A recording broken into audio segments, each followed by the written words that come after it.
Indian premier league IPL এর match নম্বর 5 যেখানে মোকাবেলা করবে লখনৌ সুপার জায়ান্ট। তারা লড়বে কিন্তু দিল্লি ক্যাপিটালের সাথে। ম্যাচটা অনুষ্ঠিত হবে 1 এপ্রিল বাংলাদেশ সময় রাত্র 8টাতে। ম্যাচটা অনুষ্ঠিত হবে লখনৌতে। ম্যাচের কমপ্লিট অ্যানালাইসিস করবো, তবে তার আগে বলে নিচ্ছি যারা এখন আমাদের ইউটিউব চ্যানেল সাবস্ক্রাইব করেনি, চ্যানেল সাবস্ক্রাইব করবে, ভিডিওতে লাইক করবে, আর পুরো ভিডিওটা কিন্তু না টেনে দেখতে হবে। গুরুত্বপূর্ণ যেটা বিষয় সেটা হচ্ছে দুই দলের এটা প্রথম ম্যাচ এই সিজনের, এবং নতুন অনেক প্লেয়ার দুই দলে কিন্তু অ্যাড হয়েছে। অনেক দল তারা বেশ কিছু প্লেয়ারকে বিদায় করে দিয়েছে। অতএব একেবারে নতুন একটা সিজন দুই দলে কিন্তু শুরু করবে। এই দুই দল তারা তাদের যে এখন পর্যন্ত 7টা ম্যাচ খেলেছে, 7টা ম্যাচের ভিতর 3টাতে জয়লাভ করেছে কিন্তু লখনৌ, 4টাতে জিতেছে দিল্লি ক্যাপিটাল। এবং গত সিজনে 2বার মোকাবেলা হয়েছে, 2বারই জিতেছে কিন্তু দিল্লি। অর্থাৎ গত সিজনে লখনৌ কিন্তু দিল্লিকে হারাতে পারেনি।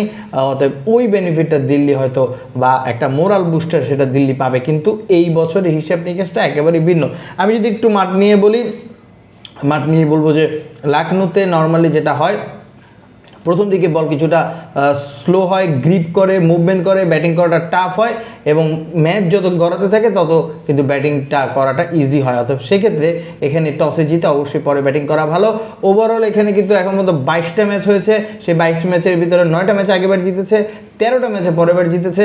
অতএব এখানে 40% টাইমে আগে ব্যাট, 60% টাইমে পরে ব্যাট জয়লাভ করেছে। অতএব শেষ 6 ম্যাচের ভিতরে 5টা ম্যাচে পরে ব্যাট জয়লাভ করেছে।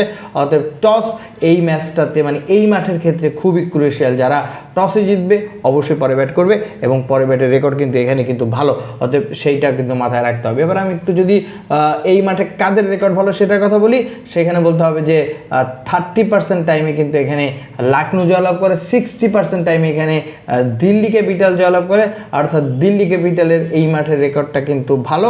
এখন দেখা যাক অ্যাওয়ে ম্যাচ হিসেবে তারা এটা কেমন করে। এবার যদি একটু দল নিয়ে কথা বলি, যেহেতু এই সিজনের দল একেবারেই ভিন্ন, অনেক প্লেয়ার অ্যাড হয়েছে, সেটা আগেই বলেছি। যেমন আমি লখনৌর কথায় যদি আসি, লখনৌতে মিচেল মার্শ অ্যাড হয়েছে, যিনি আগে দিল্লিতে ছিল, তাকে নেওয়া হয়েছে। ম্যাথিউ ব্রিজকে নেওয়া হয়েছে রিসেন্টলি, ওয়ানডেতে দুর্দান্ত ফর্মে আছেন তিনি, ওয়ানডে ফর্মেটে, বাট সাউথ আফ্রিকান এই প্লেয়ারটা কিন্তু রানের ভিতরে আছে, এটা বড় ব্যাপার। অধিনায়ক অবশ্যই রিশাদ পান থাকবেন, কেমন করে দেখার বিষয়। নিকোলাস পুরান অ্যাড হয়েছে, যদিও তার অনেক দিন তিনি খেলার ভিতরে নেই, বাট তিনি যে কোনো সময় যে কোনো কিছু করতে পারে, ওয়েস্ট ইন্ডিজের প্লেয়ারের বৈশিষ্ট্য এটা, বাট তিনিও আছে। এছাড়া আব্দুল সামাদ, আয়ুষ বাদনি, কিংবা আমি যদি বলি শাহবাজ আহমেদ বামাতি স্পিনার, সাথে ব্যাটিং করতে পারেন, অলরাউন্ডার আর কি। এছাড়াও এই দলটাতে আছে বেশ ভালো কিছু প্লেয়ার, যেমন আকাশ সিং আছে আরেকটা বড় নাম হচ্ছে মার্কাম কিন্তু এই দলটাতে আছে। মার্কাম কিন্তু টপ অর্ডারে ব্যাটিং করতে পারেন, ধরে খেলতে পারেন, মেরে খেলতে পারেন, অফ স্পিন করতে পারেন। সো এটা বড় একটা ইফেক্ট দলটার জন্য। এছাড়াও মোহাম্মদ সামি আছে এই দলটাতে, সামির বোলিং কেমন হয় দেখার বিষয়। মায়াঙ্ক ইয়াদাব আছে পেসার, মহসিন খান আছে তাদের পেসার, মোটামুটি ভালো। এবং এছাড়াও হাসারাঙ্গা এই দলটাতে লেগ স্পিনার হিসেবে আছে, যদি ইনজুর্ড না থাকে তাকে অবশ্যই আমরা দেখবো। এছাড়াও অস্ট্রেলিয়ান প্লেয়ার জস ইংলিশ আছে, যিনি এই কন্ডিশনে খারাপ করছেন না, ইন্ডিয়ান কন্ডিশনে মোটামুটি ভালো একটা ব্যাটসম্যান, এবং উইকেট হিসাবে তাকে খেলাবেন কিনা, যেহেতু রিশাদ পান নিজেই আছেন। এখন আপনি 4 জন যদি ফরেনার হিসাব করেন, অবশ্যই আপনার দলে মিচেল মার্শ থাকবে, অবশ্যই আপনার দলে মার্কাম থাকবে, অবশ্যই আপনার দলে থাকা উচিত হাসারাঙ্গা। এখন একজন প্লেয়ার হিসেব নিকাশ সেখানে কাকে খেলাবেন সেটা একটা বিষয়, সেটা নিকোলাস পুরান হতে পারে। নিকোলাস পুরানকে আমি এই কারণে বাদ দিচ্ছি, কারণ রিসেন্ট ফর্ম ভালো না, আবার তিনি যত রানে 6 মারতে পারেন তার উপর ডট বলও তার একটা বেশি থাকে। হয়তো নিকোলাস পুরান থাকবে, অথবা যদি আমি বলি এখানে আর একজন যিনি আছেন তাকেও অ্যাড করারও যেতে পারে। সো ওভারঅল যদি বলি তাহলে এই হচ্ছে এই দলটার অবস্থা, অর্থাৎ এই যে লখনৌ সুপার জায়ান্টের অবস্থা। এবার আমি যদি একটু ওই দলটাতে আসি, অর্থাৎ দিল্লি ক্যাপিটালে কে এল রাহুল আছে।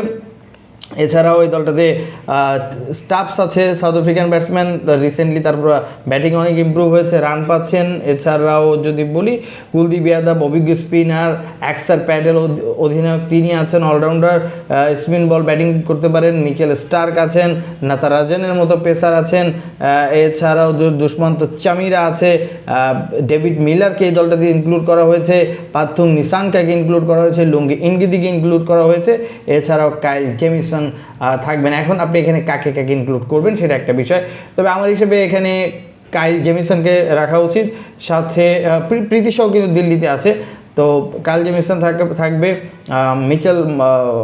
মিচেল স্টার্ক থাকবে। এছাড়াও অবশ্যই ডেভিড মিলার এবং আরও একজন স্টাফস তিনি থাকবেন, এই হচ্ছে আমার হিসাব। বাট ওভারঅল কাকে কাকে স্কোয়াডে নামায় সেটা দেখার বিষয়। তবে আমি যেটা বলবো এই ম্যাচে আমি লাকনো সুপার জায়ান্টকে ফেভারিট রাখবো, কিন্তু এখানে টস একটা ক্রুশিয়াল মানে ব্যাপার, যারা পরে ব্যাটিং করবে তারা এই ম্যাচে একটা এক্সট্রা বেনিফিট পাবে। বাট দুই দলের কম্বিনেশন যদি আমি বলি তাহলে আমি লাকনো সুপার জায়ান্টকে এখানে ফেভারিট রাখবো। আপনার মতামত আপনি অবশ্যই কমেন্টে জানাবেন, এবং যেটা করার সেটা হচ্ছে ভিডিওর কমেন্ট সেকশনে যে লিঙ্কটা পাবেন সেই লিঙ্কে আপনারা জয়েন হয়ে নেবেন, সেটা টেলিগ্রাম চ্যানেল লিঙ্ক, এবং সেখানে আরও আপডেট আপনারা পেয়ে যাবেন।